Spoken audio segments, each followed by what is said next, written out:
जय हिंद। तो आइए आज के वीडियो में हम लोग सीखने वाले हैं कुछ इंपॉर्टेंट ऑब्जेक्टिव को हल करेंगे और देखेंगे टॉप 25 क्वेश्चन। टॉप 25 क्वेश्चन आपको इसलिए क्योंकि कम समय में बहुत कुछ हम लोग को सीखना है और 25 क्वेश्चन लगेगा कि 25 क्वेश्चन है, लेकिन उस पर हम लोग बहुत सारे डिस्कस करेंगे क्वेश्चन को और प्रत्येक दिन 25 क्वेश्चंस को मैं लेकर के आऊँगा आपके बीच और आप हमारे वीडियो को रेगुलर देखें, समझ में आएगा आपको और एग्जाम के लिए आपको सबसे ज़्यादा इंपॉर्टेंट मेरे क्वेश्चन से आपको लगेगा कि नहीं, मैं इस जो क्वेश्चन मैं पढ़ रहा हूँ बिल्कुल बोर्ड मॉडल क्वेश्चन है और एग्जाम में आते हैं रिपीटेड क्वेश्चन, बहुत बार पूछा गया है, एक बार नहीं बहुत बार क्वेश्चन पूछे गए हैं। तो मेरे साथ बने रहेंगे, पहले खुद से प्रयास कीजिएगा, नहीं होगा तो मैं बताऊंगा। और जैसे कि बहुत सारे ऑब्जेक्टिव सॉल्यूशन करने के लिए सिर्फ क्वेश्चन को आते हैं और क्वेश्चन सॉल्यूशन करा देंगे तो उसे कुछ सीखने में मज़ा नहीं आएगा। जैसे अगर कोई क्वेश्चन मुझे लगेगा कि नहीं इस पर थोड़ा सा थ्योरी बोलने की ज़रूरत है, इसकी थोड़ी सी थ्योरी बताने की ज़रूरत है, तो उसे हम लोग बताने का प्रयास करेंगे। तो अब बने रहिए वीडियो के अंत तक और 25 क्वेश्चन का लीजिए मज़ा और देखिए कि क्या आप 25 क्वेश्चन में कितने क्वेश्चन अटेम्प्ट कर पा रहे हैं। आइए मैं बारी बारी से आपके स्क्रीन पर क्वेश्चन आएगा, मैं उस क्वेश्चन को सोल्व करते चलूंगा क्योंकि समय कम है। ऐसा नहीं कि मैं आपको समय आधा घंटा दूं बनाने का और फिर मैं सोल्यूशन कराऊं, ऐसा थोड़ा संभव नहीं है ना, क्योंकि अभी हम लोग कम समय में बेहतर प्रयास करेंगे कि अच्छा रिजल्ट हो। इसके लिए मैं आपके लिए मेहनत कर रहा हूं, आप अपने लिए करिए, ठीक है। तो चलिए देखते हैं आज का पहले सवाल को। देखिए आपका पहला सवाल है, प्रत्येक शांत दशमलव किस प्रकार की परिमेय संख्या का दशमलव रूप है। ऑप्शन है परिमेय संख्या, अपरिमेय संख्या, पूर्णांक, इनमें से कोई नहीं। क्वेश्चन फिर से मैं पढ़ता हूं, ध्यान से सुनिएगा। प्रत्येक शांत दशमलव किस प्रकार की संख्या का दशमलव प्रसार है, मतलब मैं आपको बताता हूं कि ध्यान सुनिएगा कि अगर प्रत्येक शांत दशमलव के बारे में बोला जाए तो शांत दशमलव उसे बोलते हैं हम लोग जो दशमलव के बाद अंकों की संख्या सीमित हो जाती है, यानी कि 2.4 भी तो एक प्रकार का शांत दशमलव है। अगर मैं इसे पूरा सोल्व करूं तो 24/10 हो जाएगा, काटेंगे तो हो जाएगा 12 और ये हो जाएगा 5, यानी कि 5/12 एक प्रकार की परिमेय संख्या है। तो आपका राइट आंसर हो जाएगा परिमेय संख्या। ओके, चलिए देखते हैं अगले सवाल को। अगला सवाल है, पाई एक दशमलव प्रसार होगा। ऑप्शन है शांत, अशांत, अनावर्ती, अशांत आवर्ती, अशांत अनावर्ती और ए और बी दोनों, मतलब ए और बी दोनों। अब सुन लीजिएगा कि शांत और अशांत के बारे में समझ लेंगे। तो सबसे पहले मैंने शांत के बारे में बताया कि जो दशमलव के बाद अंकों की संख्या रुक जाए, जैसे 2.4, और अशांत के बारे में मैंने बताया जो दशमलव के बाद अंकों की संख्या सीमित ना हो, जैसे 2.41, 4.1, 4.11 ऐसा करके बढ़ती जाएगी संख्या, तो यह अशांत है। और जब भी अशांत अगर आपको दिखाई दे तो वह एक प्रकार का अपरिमेय होता है। क्या होता है? अपरिमेय संख्या होता है। तो हमने क्या कहा कि पाई के बारे में बोला गया है, तो पाई का मान होता है 355/113। जी हाँ बिल्कुल, आपका पाई का मान होता है 22/7। ये शुद्ध मान नहीं है, ये लगभग मान है, जबकि 355/113 शुद्ध मान है। तो 355/113 को जब आप भाग दीजिएगा तो 3.15159292 डॉट डॉट डॉट ऐसा कुछ आएगा, ठीक है। यानी कि ये ऐसी संख्या है ना तो ये कभी रिपीट होता है और ना कभी कटता है, इसलिए पाई एक अपरिमेय संख्या है। कैसी संख्या है? अपरिमेय संख्या है। और अभी मैंने क्या बताया कि अगर कोई संख्या अपरिमेय है तो वह अशांत अनावर्ती होगा। क्या होगा? अशांत अनावर्ती होगा। तो आपका आंसर हो जाएगा अशांत अनावर्ती, अशांत अनावर्ती। बिल्कुल आप अच्छे तरीके से समझे होंगे, है ना। इसी प्रकार से आपको समझने का प्रयास करना और सीखने का प्रयास करना है। Okay, next question. अगला क्वेश्चन कहता है कि √11 किस प्रकार की परिमेय संख्या है। तो मैंने बताया कि परिमेय संख्या उसे कहेंगे जिसका पूरा पूरा वर्गमूल निकलता है, उसे हम परिमेय संख्या कहते हैं। जैसे ध्यान दीजिएगा आप कि जैसे अगर रूट रहेगा 4 तो ये परिमेय संख्या होगा क्योंकि इसका वर्गमूल 2 होता है। रूट अगर रहेगा 3/2 तो इसकी पूरी वर्गमूल नहीं निकलती, इसलिए परिमेय संख्या नहीं होगा। अगर कहीं लिखल रहेगा √16/4 तो 4 चौका 16 अर्थात 4 का वर्गमूल 2। अगर कहीं लिखल रहेगा √81/3 तो ये भी तो होगा 9/3। 3 3 तिया 9, तो आंसर हो जाएगा 3। यानी कि ये ऐसी संख्या है जिसका पूरा पूरा वर्गमूल होता है, उसको परिमेय कहते हैं। बट आपसे पूछा गया रूट 11 क्या होगा, तो रूट 11 का वर्गमूल नहीं होता 11 का, इसलिए यह एक अपरिमेय संख्याएं होगी। आई होप आप बात को समझ रहे होंगे। चलिए अगले सवाल की ओर देखेंगे। चौथा सवाल आपका है, यदि दो संख्याओं का लघुत्तम समावर्तक एवं महत्तम समावर्तक समान हो तो वे संख्याएं क्या होगी। सीखिएगा, बहुत इंपॉर्टेंट क्वेश्चन है। क्वेश्चन कह रहा है कि यदि दो संख्याओं का लघुत्तम समावर्तक एवं महत्तम समावर्तक क्या हो, समान हो, तो वे दोनों संख्याएं क्या होगी। कहता है अभाज्य संख्या होगा, योग रूढ़ संख्या होगी, समान संख्या होगी, सह अभाज्य संख्या होगी। कहता दो ऐसी संख्या जिसका HCF और LCM बराबर हो, LCM HCF भी बराबर हो और LCM भी बराबर हो, तो वह संख्या क्या होगी। क्लियर ना। तो मेरे साथ सीखना है कि मान ला कि मेरे साथ पहला संख्या ये है, दूसरा संख्या ये है, तो ऑप्शन के अनुसार बताना है कि कौन संख्या होगी। तब बताइए, तो माना कि पहली संख्या x है, दूसरी संख्या भी x है। अगर x का अगर आप LCM लीजिएगा तो आपका x ही आएगा। अगर x का HCF निकालिएगा तो x आया, और LCM निकालेंगे तो भी x आएगा। तो LCM और HCF दोनों आपस में बराबर है कब, जब दोनों समान संख्या रहेगा तब। बिल्कुल याद रखेंगे कि जिसका HCF और LCM समान होता है उसका संख्या भी क्या होता है, समान होता है। चलिए नेक्स्ट क्वेश्चन को देखेंगे, अगले सवाल को। अगला है 3.232223 डॉट डॉट डॉट। अभी मैंने बताया कि 3.232223 ये कभी कटने वाली नहीं है, ना कभी रेकरिंग आएगा, इसलिए इसे हम बोलते हैं अशांत अनावर्ती। क्या बोलते हैं, अशांत अनावर्ती। लेकिन आपको मैंने बताया कि ऑप्शन में देखिए, पूर्णांक है, भिन्न है, परिमेय है और अपरिमेय है। तो क्या इसका ऑप्शन मिला, तो मैंने लिखवाया था कि अशांत अनावर्ती अपरिमेय का रूप होता है। किसका रूप होता है, तो अपरिमेय का रूप होता है। ठीक है ना। नेक्स्ट क्वेश्चन, अगला क्वेश्चन कहता है कि द्विघात बहुपद, ध्यान से सुनिएगा, बहुत इंपॉर्टेंट है। कहता द्विघात बहुपद ax square plus x plus c का आलेख कैसा होगा। तो सीखिएगा, इसका घात अधिकतम 2 है, इसीलिए इसे द्विघातीय कहते हैं। और जिसका घात 1 होता है ना, मान लिया ax प्लस b लिखा हुआ है या ax प्लस c लिखा हुआ है, तो जिसका घात 1 होता है उसे हम रैखिक समीकरण कहते हैं। क्या कहते हैं, रैखिक समीकरण। और इसका जो ग्राफ होता है ना, आलेख रैखिक होता है। लेकिन जिसका घात 2 होता है उसका आलेख परवलयिक होता है, परवलयिक होता है। ठीक है, उसका आलेख कैसा होता है, परवलयिक। याद करिएगा कि जिसका मैक्सिमम पावर 2 होगा उसका आलेख होगा परवलयिक, और जिसका पावर 1 होगा उसका रैखिक होगा। क्लियर। तो आप अपना ऑप्शन देखिए, ऑप्शन में कह रहा है वृत्ताकार, त्रिभुजाकार, परवलयाकार और कोई नहीं, तो आपका आंसर हो जाएगा परवलयाकार। नेक्स्ट कहता है कि 7वां नंबर क्वेश्चन में कि द्विघात समीकरण अगर कोई दिया गया है, ध्यान से सुनना है। द्विघात समीकरण है k-1 x square plus kx plus 1, है ना। के शून्यक दिया हुआ है -3, के शून्यक -3 है। ठीक है, तो बोला गया है कि k का मान क्या होगा, k का मान क्या होगा। तो बताइए, हमको कहा गया कि ये शून्यक है। शून्यक उसे कहते हैं जो बहुपद को शून्य कर देता है, यानी कि k-1 x square plus kx plus 1 का ये एक शून्यक है। इसका मतलब इसमें वैल्यू डालने पर ये 0 के बराबर कर देगा। k-1 x की वैल्यू यहाँ -3 है, तो -3 का square plus k into x का मान -3 प्लस 1 बराबर क्या होगा, 0। यहाँ पर आप करिए वैल्यू, तो k-1 3 का स्क्वायर 9 और प्लस माइनस माइनस माइनस में 3k और प्लस 1 बराबर 0। यहाँ पर करिएगा तो 9k, फिर हो जाएगा यहाँ पर 9 माइनस में और 3k और प्लस 1 बराबर 0। अब यहाँ पर करिएगा ना, 3 में से जाएगा, सॉरी 9 में से जाएगा 3 तो हो जाएगा 6k, और 9 में से 1 जाएगा तो -8 बराबर 0। तो यहाँ पर आपका हो जाएगा 6k बराबर 8। 3 2 से काटिए, 2 3 6, 2 चौका 8, तो k का वैल्यू हो जाएगा 4/3। आप अपना ऑप्शन में देखिए 4/3, यही क्वेश्चन है। तो इस तरीके से आप बनाने का प्रयास कीजिएगा। अगले सवाल को देखिए, कहता है n घात वाले बहुपद में शून्यकों की अधिकतम संख्या कितनी होती है। आइए इसको समझ लीजिए।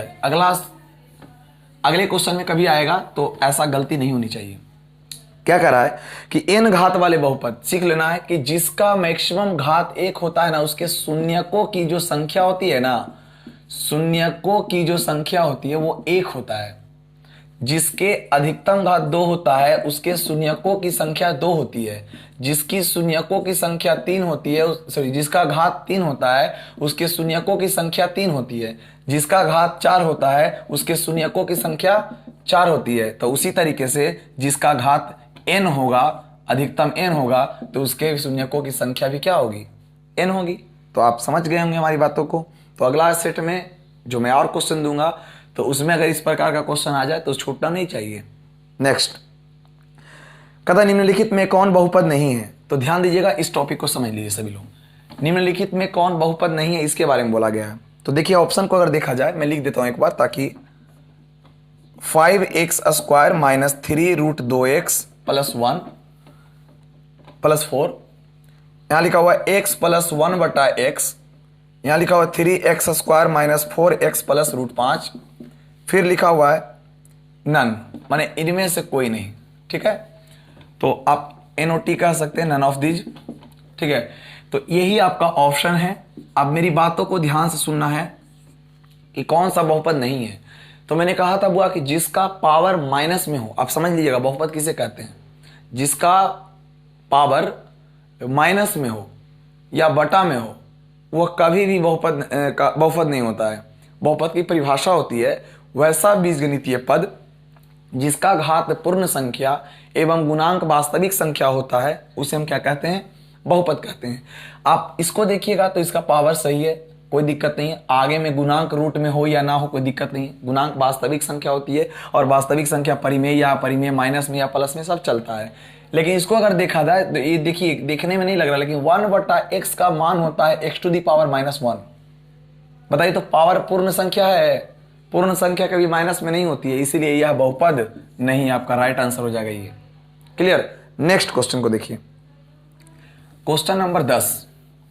चलिए क्वेश्चन नंबर 10 को देखने से पहले थोड़ा सा ध्यान दीजिएगा। क्वेश्चन नंबर 10 को देखने से पहले ध्यान दीजिएगा, मैं कुछ बता रहा हूं। देखिए आपको मैं बताता हूं, पहले एक बार सुनिएगा, हो सके तो नोट भी कर लेना, पहले समझिए। मैंने कहा कि अविरोधी, एक होता है अविरोधी समीकरण और एक होता है विरोधी समीकरण और एक होता है आश्रित समीकरण।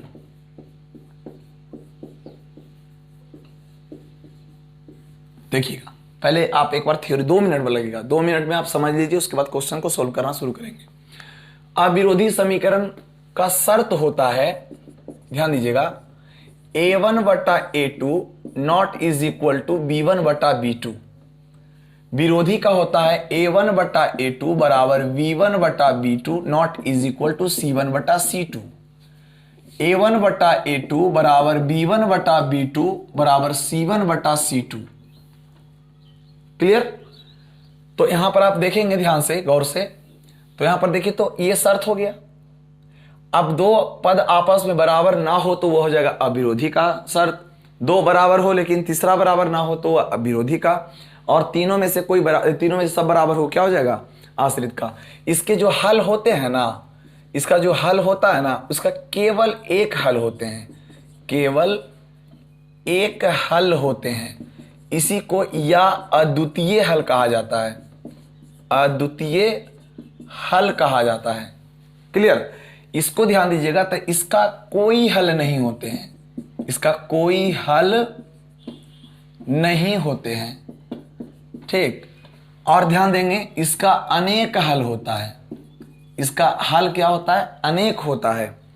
इसका देखिएगा ध्यान से, अगला ग्राफ देखिएगा, इसका ग्राफ कैसा होता है।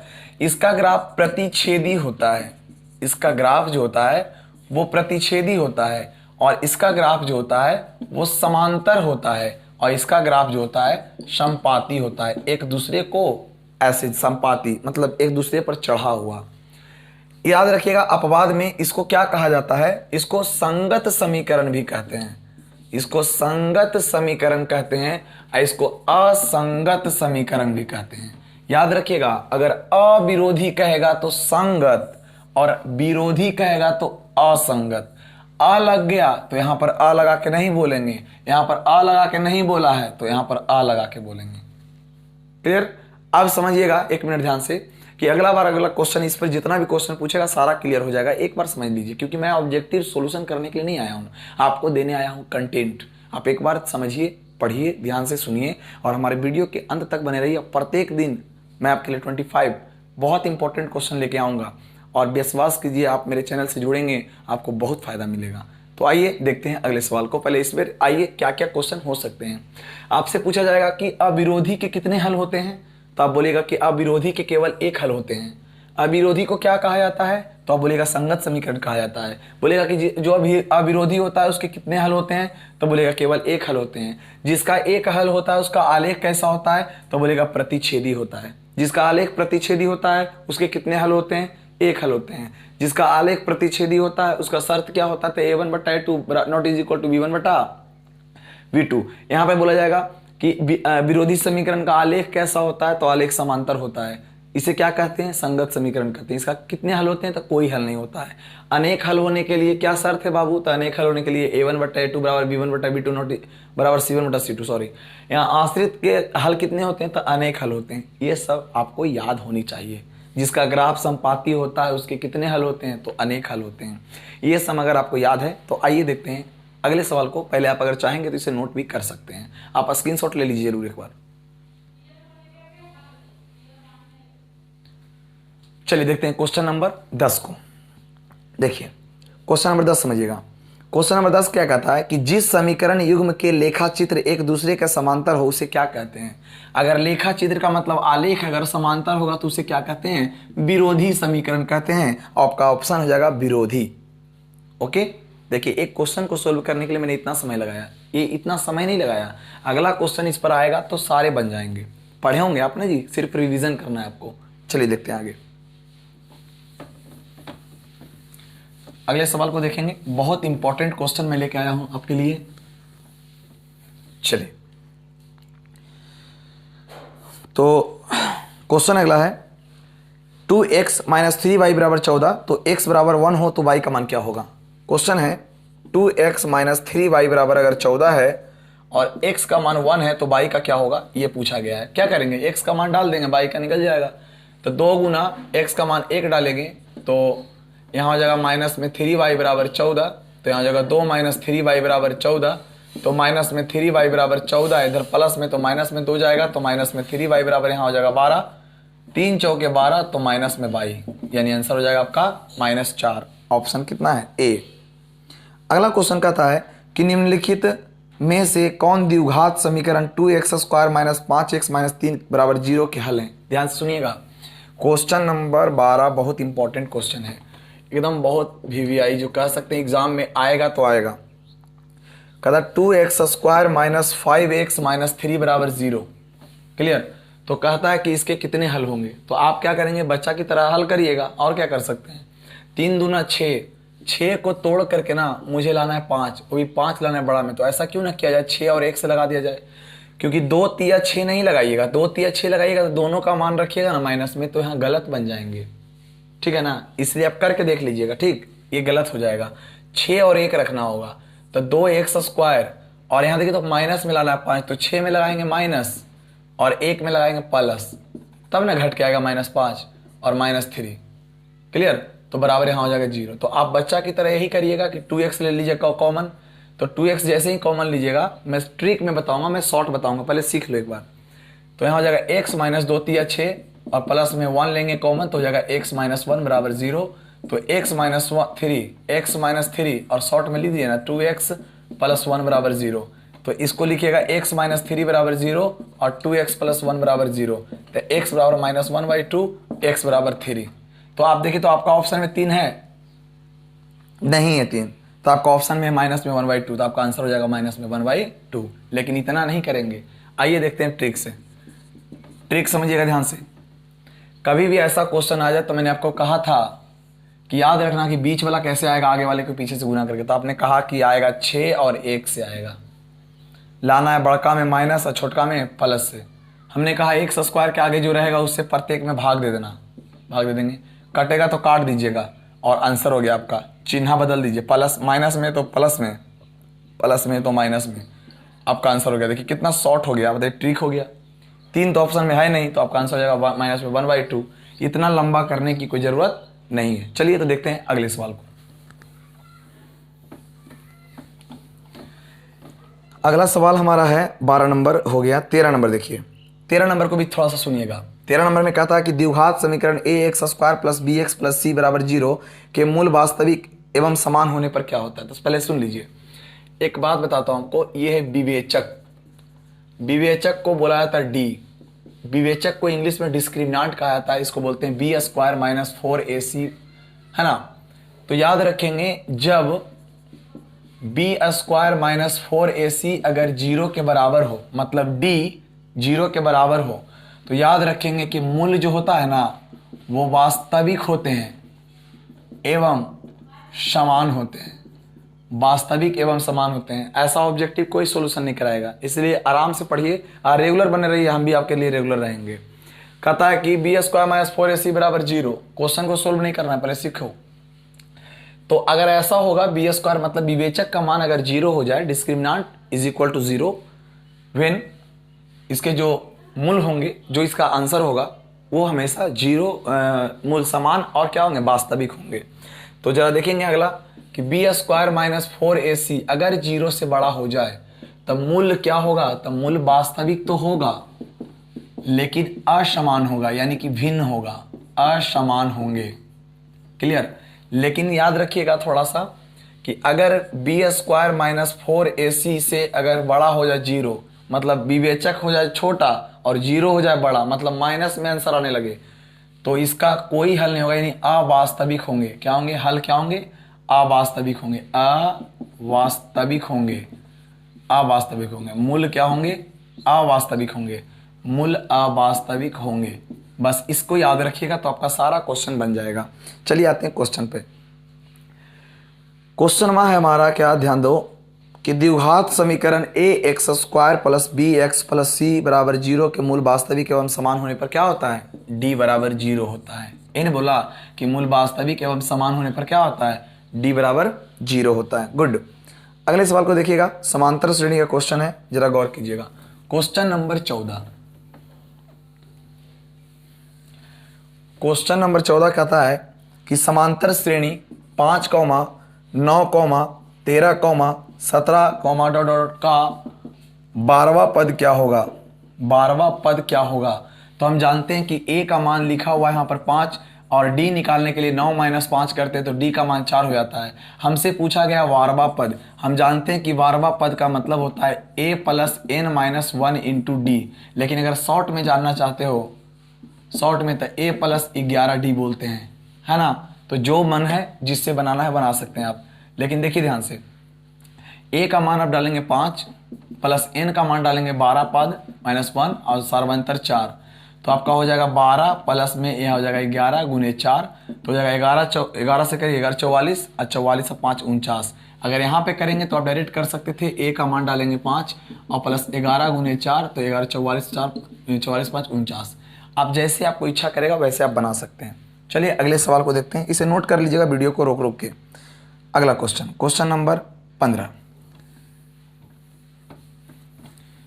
क्वेश्चन नंबर 15 कहता है बुआ कि प्रथम n विषम संख्याओं का योगफल क्या होगा। पहले सीख लीजिए।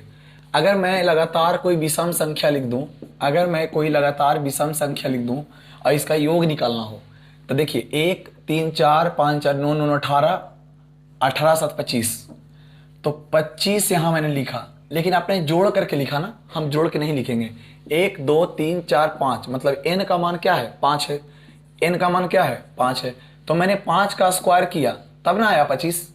तो उसी प्रकार जब 5 को स्क्वायर किया तो n को भी तो स्क्वायर करेंगे, यानी इसका फॉर्मूला हो जाएगा n स्क्वायर। यानी आज के बाद कभी भी विषम संख्याओं का योग निकालना हो तो जोड़ेंगे नहीं, बस गिन लेंगे 1 2 3 4 5 और 5 का कर देंगे स्क्वायर, आंसर हो जाएगा 25। बिल्कुल 1 plus 3 plus 5 plus 7 plus 9 plus 11, देखिए 5 3 8, 8 7 हो जाएगा 15, आप सॉरी आप देख लीजिएगा फिर से, 8 हो गया, 8 7 15 और 15 9 24,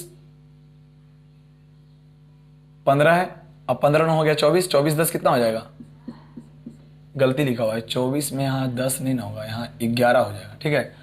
24 10 24 11 हो जाएगा 36। देखिए 1 2 3 4 5 6 हो जाएगा, तो 6 का स्क्वायर करेंगे तो ना 36 आया। यानी आप समझ गए होंगे कि इसका आंसर हो जाएगा n स्क्वायर। यानी आज के बाद जानिएगा कि विषम संख्याओं को अगर हमें करना हो योग तो हम सीधे n स्क्वायर करते हैं। गुड। अगला बार एग्जाम में आया तो क्वेश्चन छूटना नहीं चाहिए। कहता 5 से विभाज्य होने वाली 2 अंकों की सभी संख्याओं का योग क्या होगा, सीखेगा। 5 से विभाज्य होने वाली संख्या, तो 5 से विभाज्य होने वाली संख्या पहले आप देखिए तो 2 अंकों वाली संख्या कितना कितना होता है, तो 2 अंकों वाली संख्या, 2 अंकों वाली संख्या होता है 10 से लेकर के 99 तक। अब इसमें देखिए कि 5 से कटने वाला कौन कौन है, तो 5 से विभाज्य होने वाला संख्या 10 है, 15 है, 20 है, ये तो आगे से हो गया। पीछे से देखिए, पीछे से 95 है जो 5 से कटेगा और कोई संख्या है नहीं है, तो आपको निकालना है इसका योग निकालना है। क्या निकालना है इसका, योग। तो योग हम कब निकाल पाएंगे, जब हमें पूरा इसमें टर्म के बारे में पता होगा। तो आइए मैं एक बार लॉन्ग कर देता हूं, तब समझ में आएगा आपको। तो सबसे पहले आपको देखिए अंतिम पद आपको मालूम है और a का मान 10 है, वह d का मान 5 हो जाएगा क्योंकि 5 5 का अंतर चल रहा है, ठीक है। अंतिम पद का मतलब होता है an मतलब 95 दिया हुआ है और हम जानते हैं an का formula a plus n minus 1 into D होता है 95। इसको हल कर दीजिए, हल करिए तो a का मान डालिएगा 10 और प्लस n का मान पता नहीं है क्योंकि n तो पता ही नहीं है कि कितना टर्म है इसमें, तो आप करिएगा -1 इंटू डी का मान क्या होगा, तो d का मान 5 हो जाएगा बराबर 95। तो यहाँ देखिए 10 प्लस में है तो 10 जाएगा माइनस में, तो n माइनस 1 इंटू 5 बराबर 85 हो जाएगा, तो 17 पचे 85, तो n का मान 18 हो जाएगा। माइनस में 1 तो प्लस में 1, ये n का मान 18 हुआ, हमको योग निकालना है यानी 18 पदों का योग निकालना है। तो हम जानते हैं वो S18 बराबर फॉर्मूला होता है a plus n by 2 into a plus l होता है। l को अंतिम पद बोलते हैं, an को अंतिम पद बोलते हैं या tn को अंतिम पद बोला जाता है। तो n का मतलब हो जाएगा आपका 18/2, ठीक है, इंटू यहाँ पर हो जाएगा a का मान हो जाएगा 10 और अंतिम पद 95 हो जाएगा, तो यहाँ पर हो जाएगा 2 से 2 9 18 9, यहाँ पर हो जाएगा 95 और 105 हो जाएगा, 9 पचे 45, 945 हो जाएगा, ठीक है। आपके ऑप्शन को सुधार लीजिएगा, जो 935 लिखा हुआ है उसको 935 935 जो लिखा हुआ है वो गलत है, आप 945 से ही समझिएगा। चलिए आगे बढ़ते हैं। चलिए देखिएगा अगला क्वेश्चन है 2 समरूप त्रिभुज के परिमापों का अनुपात। ध्यान से सुनना अगला क्वेश्चन, सीखिएगा ध्यान से। इस सेट में थोड़ा टाइम लगा रहा हूं, अगले सेट में आपको टाइम नहीं लगेगा। तो ये क्वेश्चन कर रहा है 2 समरूप त्रिभुज के परिमापों का अनुपात। याद रखिएगा कि अगर समरूप त्रिभुज के परिमापों का अनुपात दिया रहे, परिमापों का कुछ दिया रहे, अनुपात दिया रहे, या त्रिभुज या त्रिज्या का अनुपात या भुजा का अनुपात दिया रहे, या माध्यिका का अनुपात दिया रहे, या ऊंचाई का अनुपात दिया रहे, तो याद रखिएगा अगर x/y दिया रहे तो हमेशा आपसे क्या पूछ रहा है, आपसे पूछा है भुजा का अनुपात, आपसे पूछा है उसकी माध्यिका का अनुपात। तो ध्यान देना कि अगर परिमाप का दिया रहता है सब आपस में बराबर ही होते हैं, तो आपसे पूछा है परिमाप का अनुपात दिया हुआ है कितना, परिमाप का अनुपात दिया हुआ है 4:7 और हमने क्या कहा कि परिमाप का अनुपात, भुजा का अनुपात, माध्यिका का अनुपात, ऊंचाई का अनुपात आपस में बराबर होता है, तो आप सीधे कहिएगा कि आंसर यही हो जाएगा 4:7। जैसे परिमाप का अनुपात x/y, भुजा का भी अनुपात x/y, तो उसी प्रकार 4 माध्यिका का पूछा है तो माध्यिका और परिमाप दोनों तो बराबर ही होते हैं, इसलिए आपका आंसर हो जाएगा 4:7। अगर क्षेत्रफल कहता तो हम बोल देते 4 का स्क्वायर और 7 का स्क्वायर, तो हो जाता 16:49। क्लियर। चलिए नेक्स्ट सवाल। अगला सवाल क्या कहता है, देखिएगा। कहता है क्वेश्चन कि दो समरूप त्रिभुज के क्षेत्रफलों का अनुपात, दो समरूप त्रिभुज के क्षेत्रफल क्रमशः दिया हुआ है। एक का दिया हुआ है 25 और एक का दिया हुआ है 36, और ये क्षेत्रफल का अनुपात है। और हम बताएं कि अगर क्षेत्रफल का अनुपात हो, भुजा का पूछे, चाहे माध्यिका का पूछे या ऊंचाई का पूछे, ठीक है, या फिर परिमाप का पूछे, इस तीनों का आंसर एक ही होता है, इसका वर्गमूल, इसका सीधे वर्गमूल। बस इतना सीखिए। एक क्वेश्चन से बहुत सारे क्वेश्चंस को निकालने के लिए सीखिए। तो बोलिएगा 5 हो जाएगा और अनुपात 6 हो जाएगा, आंसर हो जाएगा 5:6। तो क्या पूछा है, किसका पूछा है? तो आपसे पूछा है कि उनकी संगत भुजा का अनुपात क्या होगा। तो भुजा बोलेगा तो भी आंसर यही, माध्यिका बोलेगा तो भी आंसर यही, ऊंचाई बोलेगा तो भी आंसर यही, और परिमाप बोलेगा तो भी यही आंसर होगा। क्वेश्चन नंबर 19 कहता है कि 12 सेंटीमीटर भुजा वाले एक समबाहु त्रिभुज का शीर्षलंब क्या होगा। तो सीख लीजिए, 1 मिनट इस पर थ्योरी देख लीजिए। समबाहु त्रिभुज अगर है और समबाहु त्रिभुज अगर दिया गया है, तो हम जानते हैं कि समबाहु त्रिभुज का क्षेत्रफल होता है, याद कर लीजिएगा, नोट में लिख लीजिए आप कहीं पे, √3/4 गुने भुजा स्क्वायर होता है। क्लियर। और समबाहु त्रिभुज की ऊंचाई बराबर होती है √3/2 गुने भुजा। लेकिन समबाहु का भुजा मुझे मालूम है। 1 मिनट, थोड़ा सा इंक डाल लेते हैं क्योंकि आपको दिखाई नहीं दे रहा होगा।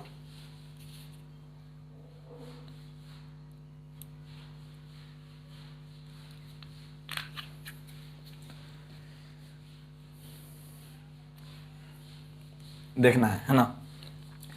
तो देखिए, आपको भुजा, समबाहु का भुजा दिया हुआ है, ऊंचाई ही पूछा है आपसे, तो लगा दीजिए √3। ई फॉर्मूला नहीं लगेगा, ये इसको नोट में लिख लीजिए खाली, ठीक है। देखिए, तो √3/2 गुने भुजा का मान 12, 2 6 का 12, तो आपका आंसर हो जाएगा 6√3। अगर ऑप्शन में कहीं है तो यही आपका आंसर होगा। चलिए नेक्स्ट क्वेश्चन देखिएगा। क्वेश्चन नंबर अगला 20 कहता है कि एक त्रिभुज एबीसी में AB बराबर 12, BC बराबर 13 और 12 और 5 है, तो कौन सी का मान ज्ञात करें। पहले ये बनाने से पहले भी एक चीज और सीखिए, जितना बताऊं सबको लिखिए, बहुत इंपॉर्टेंट नोट है, ठीक ना। फिर अगले जो भी क्लास होंगे उसमें थोड़ा सा जैसे जैसे ऑब्जेक्टिव की संख्या बढ़ेगी वैसे वैसे आपको लोड कम बढ़ते जाएगा, ठीक है ना। अभी सीख रहे हैं तो हमें भी एनर्जी मिलता है कि नहीं, लड़का को थोड़ा सा बेहतर बताया जाए। तो देखिए नोट में आप याद रखिएगा, ठीक है। क्वेश्चन क्या था, हाँ क्वेश्चन देखो, हम जानते हैं कि 13 12 5 है ना, 10 8 6 5 4 3 17 15 8 2 1 √3, ये सब पाइथागोरस प्रमेय से भुजा किसी न किसी समकोण का है। ये पाइथागोरस प्रमेय का त्रिभुज का भुजा है, यानी समकोण त्रिभुज का भुजा है। ये समकोण त्रिभुज का क्या हुआ, भुजा है। याद कर लो, 2-3 बार लिखो, 2-3 बार लिखो। 17 15 8, 10 8 6, 13 12 5, 5 4 3, 1 2 √3। याद करिए इसे तो ज्यादा कॉन्फिडेंस मिलेगा। नोट कर लो इसको। आप देखिए क्वेश्चन पढ़ेंगे। क्वेश्चन है आपका कि ABC कोई त्रिभुज है, कैसे बना दो ना, कोई दिक्कत नहीं, कैसे भी बना दीजिए, कोई जरूरी है कि समकोण बोलवे नहीं किया तो समकोण का है बना देंगे, कैसे बना दीजिए। कहा AB का मान 13, चलो एक 13 हो गया। BC का मान 12, चलो 12 हो गया, 5 हो गया। आप देखिए तो 13 12 5 पाइथागोरस यानी कि किसी ना किसी समकोण त्रिभुज का है। और हम पढ़े हैं पाइथागोरस प्रमेय से कि बड़ी भुजा के सामने का कोण 90 डिग्री होता है। आपसे पूछा है C का मान क्या होगा, तो बड़ी भुजा के सामने का कोण 90 होता है, तो C का मान 90 डिग्री हो जाएगा। इसे कहते हैं कॉन्सेप्ट। अगले क्वेश्चन को समझिए। अगला सवाल कहता है कि बिंदु 4,7 की x अक्ष से दूरी क्या होगी। देखिए ध्यान से, पहले आपको x अक्ष बनाना होगा और y अक्ष बनाना होगा, ध्यान दीजिएगा। x डैश y डैश, इस पर हम जानते हैं 1 हो गया, ये 2 हो गया, ये 3 हो गया, ये 4, ये 5, ये 6, ये 7, ये हो गया 1, ये हो गया 2, ये हो गया 3, ये हो गया 4, ये हो गया 5, ये हो गया -1, -2, -3, -4, -5, -1, -2, -3, -4।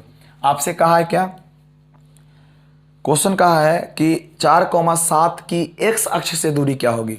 तो देखिए 4,7 कहाँ बनेगा, चलिए इसको ऊपर और लेके चलना होगा, इसको 6, 7, 8 तक ले गए, ठीक है। तो 4,7 यही आएगा, 4 और 7 लगभग आपको इसके सामने आएगा, 4, क्या चीज 7।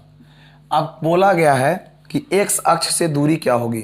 तो ध्यान दीजिएगा, ये बिंदु है ना जो x से भी दूर में है और y अक्ष से भी दूर में है, लेकिन जो x अक्ष से दूर है ना, तो वो देखिए 1 सीढ़ी, 2 इकाई, 3 इकाई, 4 इकाई, 5 इकाई, 6 इकाई, 7वां इकाई तक दूरी है। अगर मैं बोलूंगा y अक्ष से कितना दूरी पर है, तो 1 इकाई, देखिए 1 है ना लिखा हुआ था, 1 इकाई, 2 लिखा हुआ था 2 इकाई, 3 लिखा हुआ था 3 इकाई, और 4 लिखा हुआ था 4 इकाई, खुद ब खुद 4 पर है। यानी अगर हमसे पूछेगा कि ये वाला बिंदु x अक्ष से कितना दूरी पर है, तो x अक्ष से 7 इकाई की दूरी पर है, और y अक्ष से कितना दूरी पर है, तो 4 इकाई की दूरी पर है। 4 का डिस्टेंस है, इधर 7 का डिस्टेंस है। अब जैसे जवाब सवाल पूछेगा वैसा जवाब देंगे। तो आपसे पूछा गया है क्या चीज, x अक्ष से दूरी क्या है, तो x अक्ष से दूरी क्या होगा, 7 ना होगा। ये बिंदु x अक्ष से कितना दूरी पर है, 7 दूरी पर है, तो आपका आंसर हो जाएगा 7। अगला क्वेश्चन कहता है बिंदु a,0 एवं 0,a के बीच की दूरी क्या होगी। चलिए आइए समझिएगा, मेरे पास दो बिंदु है, मेरे पास दो बिंदु कौन कौन है, a,0 है और एक बिंदु है 0,a, और इसके बीच की दूरी ज्ञात कीजिए। अभी फिलहाल मैं YouTube पे कोऑर्डिनेट ज्योमेट्री पढ़ा रहा हूँ, और कोऑर्डिनेट ज्योमेट्री में आपको अभी दूरी सूत्र सिखाया हूँ, जस्ट लेटेस्ट अभी पढ़ा रहा हूँ टॉपिक। तो अभी बताइए इसका दूरी सूत्र का फॉर्मूला पढ़े हैं, x1 माइनस x2 का होल स्क्वायर, यानी बउआ x1 माइनस x2 का whole square plus y1 minus y2 का होल स्क्वायर और अंडर रूट, यही पढ़ाए हैं दूरी सूत्र। तो बोलो a माइनस 0 का स्क्वायर, a माइनस 0 का स्क्वायर प्लस 0 माइनस a का स्क्वायर। तो देखिए तो ये घटेगा तो a आएगा, a का स्क्वायर a हो जाएगा, घटेगा तो माइनस a आएगा, माइनस a का स्क्वायर प्लस हो जाएगा, 1 1 2 हो जाएगा तो 2a स्क्वायर हो जाएगा। 2 का वर्गमूल नहीं निकलता है, 2 को a का बदली 1 a होता है, तो आपका ऑप्शन में हो जाएगा √2/a। क्लियर। चलिए अगले सवाल को देखते हैं। क्वेश्चन नंबर यहाँ पे आ गया 23, कहता है x निर्देशांक को क्या कहते हैं। चलिए इस टॉपिक को भी सीख लीजिए फिर से। क्वेश्चन कहता है x निर्देशांक को क्या कहते हैं, ध्यान दीजिएगा, x नियामक बोले या x निर्देशांक बोले या भुज बोले, ठीक, तीनों आपस में बराबर होते हैं। तो पूछा गया है x निर्देशांक को क्या कहते हैं, तो भुज कहते हैं। बोलेगा y नियामक या बोलेगा y निर्देशांक या बोलेगा कोटि, तो बोलिएगा क्या चीज कि y नियामक और y निर्देशांक या कोटि एक ही होता है, तो इसको कोटि बोलेंगे। पूछा कि y निर्देशांक को क्या कहते हैं, तो बोलेंगे कोटि बोलेंगे। x को भुज कहते हैं, y को कोटि कहते हैं। पहले x होता है बाद में भुज होता है। अगर कोई बोल देगा 4,3 में भुज कौन है, तो हम जानते हैं भुज होता है पहले वाला और कोटि होता है बाद वाला, तो आपका आंसर हो जाएगा भुज और कोटि। ओके, तो आपसे पूछेगा भुज तो 4 और कोटि तो 3। तो आपसे क्वेश्चन क्या बोला है 23 नंबर में, पूछा है x निर्देशांक को क्या कहते हैं, तो भुज कहते हैं। कॉन्सेप्ट क्लियर हो रहा है, नोट करते हुए छाप दे जाइए, एकदम दबा के लिखिए इसको। आगे देखिए क्वेश्चन कहता है sine square 50 degree plus sine square 40 degree का मान क्या होगा। देखिए मैं सोल्व करके बताता हूं। अंतिम सवाल ध्यान दीजिए, क्वेश्चन है sine square 50 degree plus sine square 40 degree, तो इसका मान क्या है। तो हमने बताया था ये तो फॉर्मूला बन जाएगा, कैसे सीखिएगा। तो sine square 50 degree plus sine square, तो एक में फॉर्मूला लगाइए, एक को छोड़ दीजिए। तो साइन स्क्वायर 50 डिग्री, तो फॉर्मूला पढ़ाए हैं, एक बार लिख लीजिएगा, काम आएगा। साइन थीटा बराबर होता है cos 90 minus theta, cos theta बराबर होता है sine 90 minus theta, sec theta बराबर होता है cosec 90 minus theta, cosec theta बराबर होता है sec 90 minus theta, tan theta बराबर होता है कॉट 90 माइनस थीटा, और कॉट थीटा बराबर होता है टैन 90 माइनस थीटा। ठीक है, अब देखिए यहां पर देखिए साइन थीटा, तो फॉर्मूला होता है कॉस, देखिए साइन थीटा तो formula cos 90 minus theta, cos square, और यहां हो जाएगा 90 माइनस 40 डिग्री, यहां हो जाएगा sine square 50 degree plus cos square, 90 में जाएगा 40 तो क्या हो जाएगा 50, और हम पढ़े हैं sine square theta plus cos square theta, theta तो दोनों का बराबर है, तो बोलेंगे इसका मान होता है 1। आपको 25 क्वेश्चन मैंने आज बताया और आपको बहुत अच्छा लगा होगा। यदि आप रेगुलर हमसे 1 से लेकर 25 तक लगातार अगर जुड़े होंगे तो आप देखे होंगे कि मैं क्वेश्चन को सिर्फ सॉल्व नहीं करता हूं, आपको थ्योरी के साथ देता हूं। जब तक थ्योरी देते हैं खुद आत्मा कहता है कि बढ़िया से नहीं बता रहा हूं मैं, तो इसलिए मैं आपको बेहतर दूंगा। तो आप भी मेरे लिए क्या करिए, एक छोटा सा काम है, इस वीडियो को उन विद्यार्थियों के पास शेयर कर दीजिए जो विद्यार्थी को एग्ज़ाम देना है या पढ़ने वाले कोई विद्यार्थी हैं, उनके पास शेयर कर दीजिए। कम से कम गुरुदक्षिणा के रूप में आप इतना करिए कि लोगों के पास वीडियो को पहुंचा दीजिए, ताकि मुझे एनर्जी मिले और मैं आपके लिए और भी बेहतर काम कर सकूं। ठीक है, बस इतना ही रिक्वेस्ट है। फिर मिलते हैं 26 से लेकर के 50 तक में, यानी कि अभी 1 से लेकर 25 तक देखे हैं, 100 तक जाएंगे और प्रत्येक दिन 25 क्वेश्चन, और ये जब 100 का आंकड़ा पूरा हो जाएगा तो फिर 1 से शुरू होगा और फिर इसी तरीके से सिलसिला जारी रहेगा और आप बहुत बेहतर कर पाएंगे और अच्छे से सीख पाएंगे। ठीक है, तो आज के लिए बस इतना ही, मिलते हैं नेक्स्ट वीडियो में। जय हिंद।